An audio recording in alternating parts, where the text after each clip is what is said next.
बिहार चुनाव में करारी हार के बाद लालू परिवार में कलह काफी तेज होती जा रही है। रोहिणी आचार्य ने परिवार और राजनीति से दूरी का ऐलान करते हुए तेजस्वी के सबसे करीबी संजय यादव पर तीखा प्रहार किया। तेज प्रताप पहले ही संजय को परिवार में दरार की वजह बता चुके हैं। 6 महीनों में भाई बहन दोनों तेजस्वी से अलग हो गए, जिससे आरजेडी में परिवार और नेतृत्व को लेकर गंभीर सवाल उठ रहे हैं। कहीं दबी जुबान में आरजेडी के नेता और कार्यकर्ता रोहिणी के सुर में सुर मिलाते हुए संजय यादव और रमीज नेमत पर सवाल उठा रहे हैं। कहा यह भी जा रहा है कि यूपी और हरियाणा से आकर लोग बिहार की राजनीतिक पार्टियों को कंट्रोल कर रहे हैं। देखिए आखिर तेजस्वी यादव तमाम विरोध के बावजूद जिस संजय यादव और रमीज नेमत के करीबी बने हुए हैं, आखिर उनका वजूद और इतिहास क्या है। नहीं, मेरा कोई परिवार नहीं है।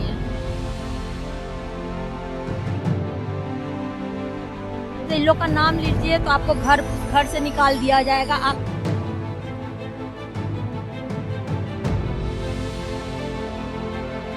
बदनाम किया जाएगा, आपको गाली दिलवाया जाएगा, आपके ऊपर चप्पल उठा करके मारा जाएगा।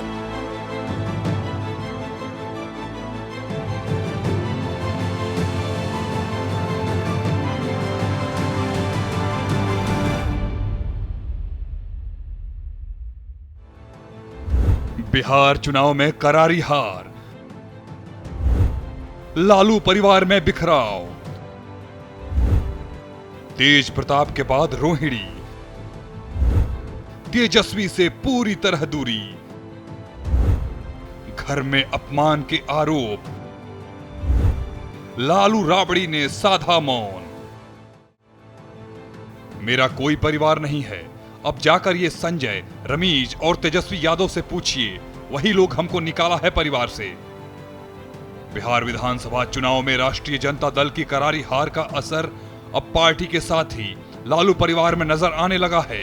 लालू यादव की बेटी और तेजस्वी यादव की बहन रोहिणी आचार्य ने पहले सोशल मीडिया पर खुद को लालू यादव परिवार और राजनीति से अलग करने का ऐलान कर दिया और फिर एयरपोर्ट परिवार से अलग होने वाले और चप्पल उठाए जाने वाला बयान देकर पटना के सियासी गलियारों में हड़कंप मचा दिया। चप्पल उठा करके मारा जाएगा। नहीं, मेरा कोई परिवार नहीं है। अब ये जाकर के आप संजय, रमीज, तेजस्वी यादव से पूछिए, मेरा कोई परिवार नहीं है। वही लोग निकाला है हमको परिवार से, क्योंकि रिस्पॉन्सिबिलिटी लेना नहीं है उनको। पूरा दुनिया बोल रहा है जो चाणक्य बनेगा तो चाणक्य से आप सवाल पूछिएगा। जब कार्यकर्ता चाणक्य से सवाल कर रहा है, पूरा देश दुनिया सवाल कर रहा है कि पार्टी का ये ऐसा हाल क्यों हुआ। अब जब संजय और रमीज इन लोग का नाम लीजिए तो आपको घर से निकाल दिया जाएगा, आपको बदनाम किया जाएगा, आपको गाली दिलवाया जाएगा, आपके ऊपर चप्पल उठा करके मारा जाएगा। रोहिणी यादव ने भी मुख्य तौर पर इन सब के लिए तेजस्वी के सबसे करीबी संजय यादव को ही जिम्मेदार ठहराया और उनसे रोहिणी की अदावत चुनाव से पहले शुरू हो गई थी। सूत्रों के अनुसार रोहिणी के साथ तेजस्वी की तीखी बहस हुई थी। रोहिणी ने हार की समीक्षा और जिम्मेदारी की बात कही थी।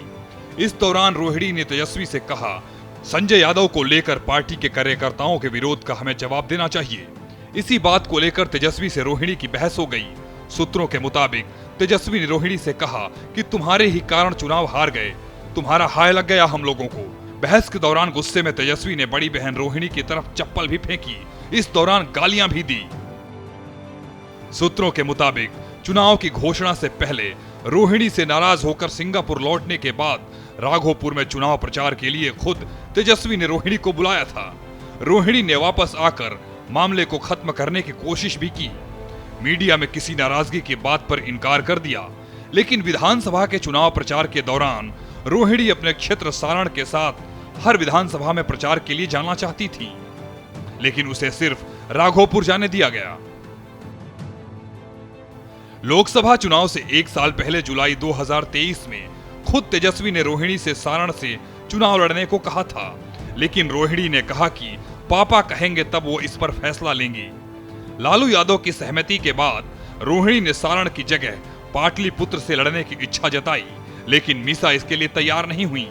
आखिर में सारण से ही रोहिणी लड़ने को तैयार हो गई। लालू परिवार के करीबी सूत्रों के अनुसार इस समय तक तो सब ठीक था, लेकिन लोकसभा चुनाव के ठीक पहले यानी अभी से 1.5 साल पहले से ही रोहिणी को लेकर संजय यादव की राय बदल गई। संजय यादव ने रोहिणी को तेजस्वी के राजनीतिक भविष्य के लिए खतरा बताना शुरू कर दिया। रोहिणी को पॉलिटिक्स छोड़ने की सलाह दी जाने लगी। कई बार रोहिणी को अपमानित भी किया गया। रोहिणी के करीबी सूत्रों के अनुसार रोहिणी को सारण से चुनाव हराने की कोशिश भी की गई। इसमें लालू परिवार के एक करीबी एमएलसी को भी साथ लिया गया। ये एमएलसी खुद भी सारण से चुनाव लड़ने की इच्छा रखते थे। रोहिणी के चुनाव हारने के बाद रोहिणी का साथ नहीं देने वाले 2 विधायकों को लेकर रोहिणी की नाराजगी रही। बावजूद इसके विधानसभा चुनाव में दोनों नेताओं को टिकट दे दिया गया। याद दिला दे, लालू के सबसे बड़े बेटे तेज प्रताप को भी चुनाव से ठीक पहले लालू यादव ने पार्टी और परिवार से बाहर निकाल दिया था। इसके लिए तेज प्रताप ने संजय यादव को जिम्मेदार ठहराया था। लालू परिवार में कलह को लेकर आरजेडी से निकाले जाने के बाद तेज प्रताप यादव हर मौके पर हरियाणा के रहने वाले संजय यादव को आरजेडी का जयचंद बताते हैं और खुले मंचों से भी उनके लिए इस शब्द का इस्तेमाल करते हैं।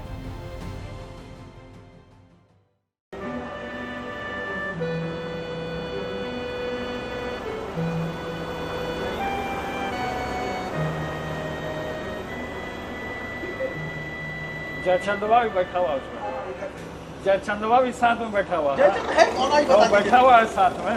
संजय जी जो हो जयचंद साथ में हमें तो हम हो। समझे रहे हैं इतना तो हम भी राजनीति जान रहे हैं। अब रोहिणी आचार्य के बयान के बाद संजय यादव को लेकर कई सवाल उठने लगे हैं। कहा जा रहा है कि संजय यादव ही वो शख्स है जिसकी वजह से तेजस्वी यादव को बीते 6 महीने में अपने बड़े भाई तेज प्रताप यादव और अब रोहिणी आचार्य का साथ छूट गया। संजय यादव तेजस्वी के सबसे भरोसेमंद राजनीतिक और रणनीतिक सलाहकार हैं और वो साल 2013 से ही तेजस्वी की राजनीति और रणनीति को तय करने में अहम भूमिका निभा रहे हैं। हरियाणा के महेंद्रगढ़ के रहने वाले संजय कंप्यूटर साइंस में मास्टर्स हैं और डेटा एनालिटिक्स और मैनेजमेंट में बेहद दक्ष माने जाते हैं। उनके काम को देखते हुए ही लालू और तेजस्वी यादव ने उन्हें आरजेडी की तरफ से राज्यसभा का सदस्य भी बनाया है। दावा किया जाता है कि बात चाहे आरजेडी के फैसले की हो या परिवार में किसी मुद्दे की, तेजस्वी के करीबी होने की वजह से संजय यादव हर जगह दखल देते हैं, जो लालू परिवार के अन्य सदस्यों को नागवार गुजरता है। इसी साल मई के महीने में जब तेज प्रताप यादव ने सोशल मीडिया पर एक लड़की के साथ अपनी तस्वीरें शेयर कर रिश्ते का सार्वजनिक ऐलान किया था, तो लालू यादव ने तेज प्रताप यादव को पार्टी और परिवार से बाहर कर दिया था। पार्टी से निकाले जाने के बाद तेज प्रताप यादव ने संजय यादव को जयचंद कहते हुए साफ तौर पर आरोप लगाया था कि वो साजिश के तहत परिवार के लोगों को तेजस्वी से दूर कर रहे हैं। इसके बाद इसी साल बिहार चुनाव से ठीक पहले रोहिणी आचार्य ने संजय यादव पर पहली बार हमला बोला था, जिसके बाद लालू परिवार की कलह फिर सामने आ गई थी। यह विवाद उस वक्त शुरू हुआ था जब तेजस्वी यादव की यात्रा बस में पहली सीट पर तेजस्वी की जगह संजय यादव को बैठे देखा गया।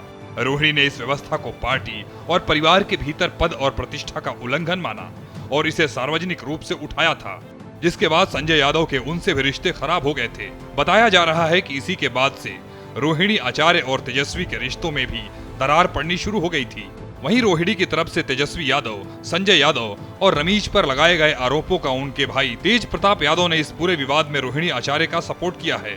तेज प्रताप ने अपनी बहन का समर्थन करते हुए तेजस्वी यादव के सलाहकार संजय यादव और रमीज को जयचंद कहा है और लालू यादव से इन सलाहकारों के खिलाफ कड़ी कार्रवाई करने की अपील की है। उन्होंने इसे परिवार के सम्मान की लड़ाई बताई है। तेज प्रताप यादव ने अपनी पार्टी जनशक्ति जनता दल के सोशल मीडिया पेज पर लिखा है कि इस घटना ने दिल को भीतर तक झकझोर दिया है। मेरे साथ जो हुआ वो मैं सह गया, लेकिन मेरी बहन के साथ जो अपमान हुआ वो किसी भी हाल में असहनीय है। सुन लो जयचंदो, परिवार पर वार करोगे तो बिहार की जनता तुम्हें कभी माफ नहीं करेगी।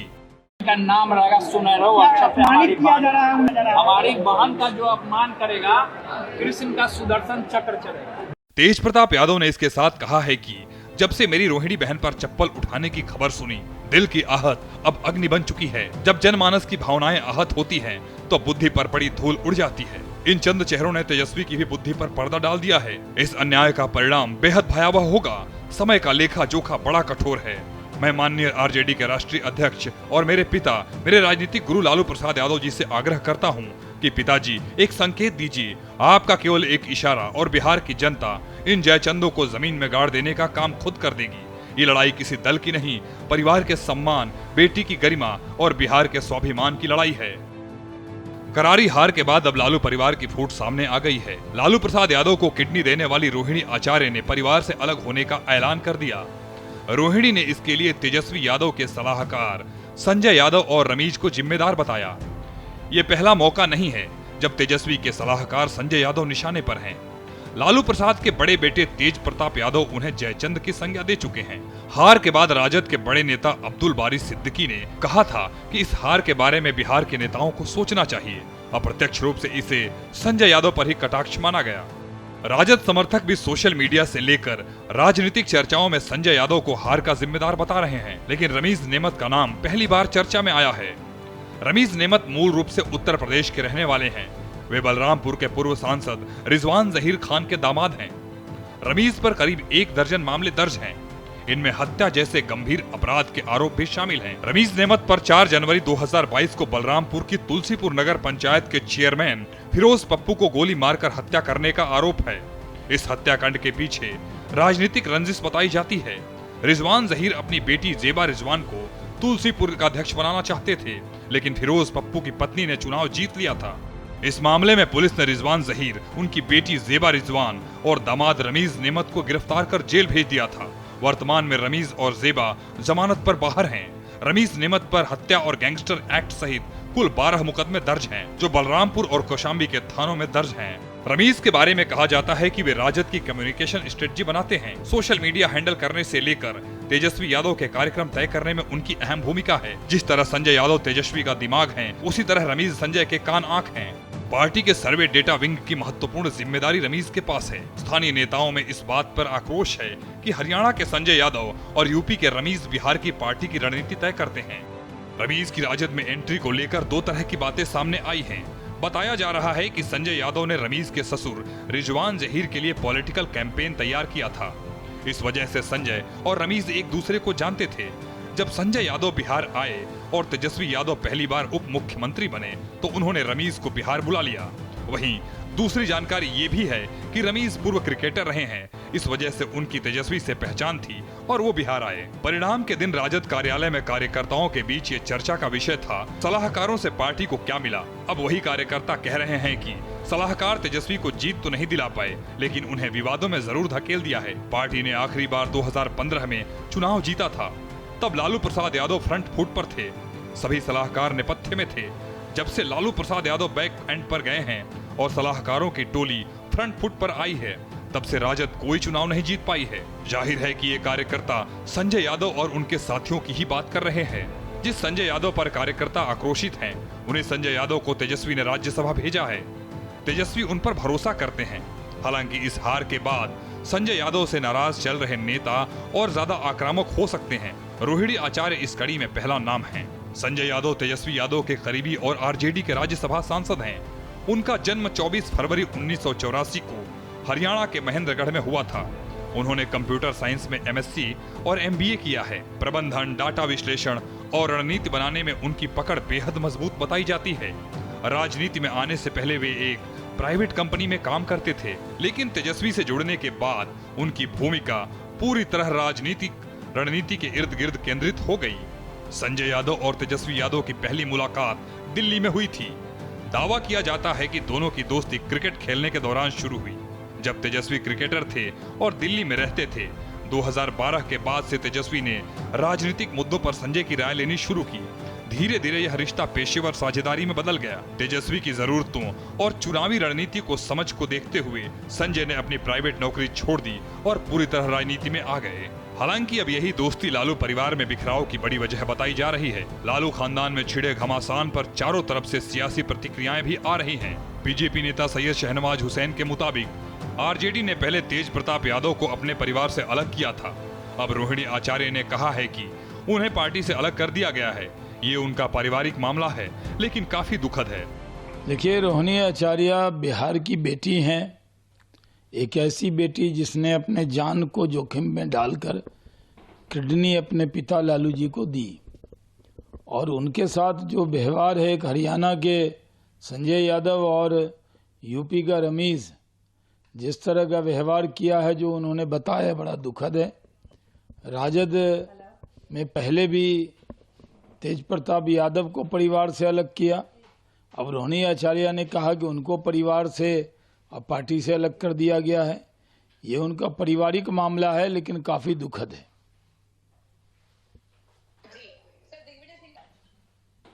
दिग्विजय सिंह भूल गए हैं कि कांग्रेस के रिजल्ट ऐसे आते थे और जब कांग्रेस जीतती थी तब रिजल्ट कोरिया चाइना की तरह नहीं थे। और दिग्विजय सिंह कहाँ लापता थे चुनाव के वक्त में, एक दिन भी वो बिहार नहीं आए और अब बड़ी बड़ी बातें कर रहे हैं। कांग्रेस पार्टी अपनी गलती को स्वीकारने को तैयार नहीं है। दिल्ली में 0 पे आउट हो गई, हरियाणा हार गई, महाराष्ट्र हार गई, बिहार हार गई, अभी बंगाल हारेगी। जहां भी चुनाव होगा कांग्रेस हारने वाली है। और कांग्रेस एक डूबता हुआ नाव है जिस पर बैठे हुए लोग अपने को असुरक्षित महसूस कर रहे हैं। अब कांग्रेस में बहुत दिन तक कांग्रेसी रहने वाले भी नहीं है। महात्मा गांधी ने कहा था कि कांग्रेस को भंग कर देना चाहिए, तो दिग्विजय सिंह ये सुझाव कांग्रेस को दें कि नई पार्टी बनाएं। ये पार्टी तो अब चलने वाली है नहीं। किसी को कांग्रेस आई के पर यकीन नहीं है, सब लोग बेयकीनी दिखाते हैं। जो कांग्रेस के 6 उम्मीदवार भी जीते हैं बिहार में, वो इसलिए जीत गए हैं कि उनकी अपनी शख्सियत थी। अगर वो निर्दलीय भी खड़े होते तो मुकाबले में रहते। वो कांग्रेस के नाम पे नहीं जीते हैं। कांग्रेस का सिंबल लेते ही कांग्रेसियों को नुकसान होने लगता है। कांग्रेस का हाथ का पंजा काफी नुकसान करता है उनको। वहीं बीजेपी सांसद मनोज तिवारी के मुताबिक जो लोग पूरे बिहार को चलाने का सपना देख रहे थे, वे अपना परिवार भी नहीं चला पाए। रोहिणी पर हमले को लेकर मनोज तिवारी ने कहा कि ये कहीं न कहीं उस मानसिकता को दर्शाता है जिस जंगल राज के लिए पूरा शासन जाना जाता था। इस्तीफा दे दिया है और नाता तोड़ दिया सर। अब देखिए, वैसे इसमें बड़ा बहुत बोलना बनता नहीं है, मगर ये जरूर दिख रहा है कि जिन लोगों ने पूरे बिहार को चलाने के सपने देख रहे थे, वो परिवार भी नहीं चला पा रहे। रोहिणी आचार्य ने बहुत सारी बात कल मैं सुन रहा था, बहुत ही आपत्तिजनक। सवाल पूछने पे चप्पल से पिटाई हो सकती है, सवाल पूछने पे आपको घर से बाहर निकाला जा सकता है। ये कहीं न कहीं उस मानसिकता का परिचायक है जिस जंगल राज के लिए पूरा शासन जाना जाता था। मैं ईश्वर से प्रार्थना करता हूँ इन लोगों की अंदरूनी समस्याएं ठीक। केंद्रीय मंत्री और एलजेपी प्रमुख चिराग पासवान ने आरजेडी प्रमुख लालू प्रसाद यादव की बेटी रोहिणी आचार्य के राजनीति छोड़ने पर कहा है कि मैं इस पर कोई टिप्पणी नहीं करूंगा। हमारे राजनीतिक मतभेद जरूर हैं, लेकिन मैंने हमेशा लालू प्रसाद यादव के परिवार को अपना परिवार माना है। मैं प्रार्थना करता हूं कि यह पारिवारिक विवाद जल्द से जल्द सुलझे। घर में एकता बनी रहती है तो इंसान बाहर कठिन परिस्थितियों से लड़ लेता है। मैं इसके ऊपर मैं कोई टिप्पणी नहीं करूंगा, क्योंकि जब एक परिवार ऐसी कठिन परिस्थितियों से गुजरता है तो वो किस मानसिक दबाव में रहता है, इसका अंदाजा मुझे है, क्योंकि मैं भी इस दौर से गुजरा हूं। हम लोगों के राजनीतिक मतभेद जरूर रहे हैं, पर मैंने हमेशा आदरणीय लालू जी के परिवार को अपना परिवार माना है। मैंने हमेशा तेजस्वी हों, तेज हों, मीसा दी हों, रोहिणी जी हों, सबको मैंने अपने भाई बहन ही माना है। ऐसे में बस मैं सिर्फ इतनी प्रार्थना करता हूं कि जल्द से जल्द ये पारिवारिक विवाद सुलझे। घर में एकता बनी रहती है तो इंसान बाहर कठिन परिस्थितियों से लड़ लेता है। बट आज की तारीख में उनकी पार्टी जिस दौर से गुजर रही है और उसके बाद घर में ऐसी कला, मैं समझ सकता हूं कि परिवार काफी कठिन परिस्थितियों से गुजर रहा होगा। पर मैं सिर्फ प्रार्थना कर रहा हूं, मैं इसके ऊपर कोई कमेंट नहीं करूंगा। वहीं जेडीयू नेता नीरज कुमार ने कहा कि रोहिणी आचार्य एक बेटी है जिसने अपने पिता की जान बचाई। बेटी लक्ष्मी होती है, उसका अपमान करना हमारी परंपरा का हिस्सा नहीं रहा है।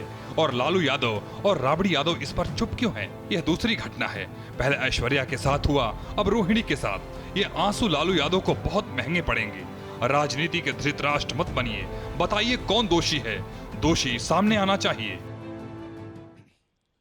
रोहिणी आचार्य बेटी है, और बेटी जिसने अपने पिता की प्राण रक्षा की, अपने भाई के कलाई में राखी बांधी, उस बेटी के मन में अगर मनः पीड़ा है, राजनीतिक पीड़ा होना एक अलग विषय है, लेकिन उसके साथ व्यवहार की पीड़ा अगर है तो यह तो गृह की जो लक्ष्मी होती है, बेटी लक्ष्मी होती है, सरस्वती होती है, उसका अपमान करना ये हमारी परंपरा का हिस्सा नहीं रहा है। और लालू जी, राबड़ी जी इस पर खामोश क्यों हैं? आखिर ये दूसरी घटना हुई, पहले ऐश्वर्या के साथ हुआ, अब रोहिणी के साथ हो रहा है।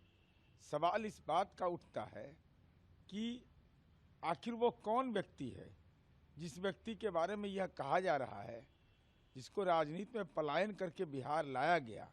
कहाँ है लोकेशन? बिहार के आम आवाम जानना चाहता है, लोकेशन बताइए। और मीडिया के साथियों से अनुरोध होगा कि लोकेशन खोजिए। हार का कोविड सवार हो गया है, फरार हैं, लोकेशन नहीं मिल रहा है। तो यश आप लेने का दावा कर रहे थे, तो अब यश कौन लेगा? लेकिन इसी दौर में बेटी का अपमान होना, उसके आंख से आंसू निकल जाना, ये आंसू लालू जी बहुत भारी पड़ेगा। राजनीति के धृतराष्ट्र मत बनिए, आप उस घर के अभिभावक हैं। बोलिए कौन गुनाहगार है? अगर जो गुनाहगार है उसको सामने लाना चाहिए, ये आपका अंदरूनी मामला है। लेकिन रोहिणी के आंख से आंसू गिरा है, यह बिहार के और देश की बेटियों के लिए, यह हमारी परंपराओं के लिए चिंता का विषय है। जिसने प्राण रक्षा किया, अपने भाई के कलाई में राखी बांधी, कभी भाई को निकाला जा रहा है, कभी बहन को निकाला जा रहा है, और बहन के आंख से आंसू निकल जाए और मैंने परिवार छोड़ दिया, ये मार्मिक बातें दिल को छू जाता है। लेकिन आखिर ये इतना कठोर लालू जी आप कैसे हो गए? राबड़ी जी आप माता हैं, सब देव देवियां एक और, ऐ माँ मेरी तू एक और। आप दोनों के मुंह से, जुबान से ताकत क्यों, आवाज क्यों नहीं निकल रही है? किसने नजरबंद कर रखा है लालू जी को? क्या राजनीतिक नजरबंद है लालू जी? राजनीतिक सवालों पर प्रतिक्रिया नहीं दे सकते हैं? चुनाव कैंपेन में वो दानापुर जा सकते हैं, लेकिन ऐसे सवाल पर ट्वीट के माध्यम से भी अपनी भावना नहीं व्यक्त कर रहे हैं। इसका मतलब है कि लालू जी की पूरी घेराबंदी कर ली गई। बता दें, लालू यादव की बेटी रोहिणी आचार्य अक्सर चर्चा में रहती हैं। कभी सारण में उम्मीदवारी को लेकर, तो कभी अपनी बेबाक और परिवार के समर्थन में खुलकर मोर्चा संभालने के लिए सोशल मीडिया से लेकर सड़क तक उन्होंने कई बार ऐसा कहा जो आरजेडी के बड़े चेहरे भी खुलकर नहीं कहते। Bureau report, Bharat express.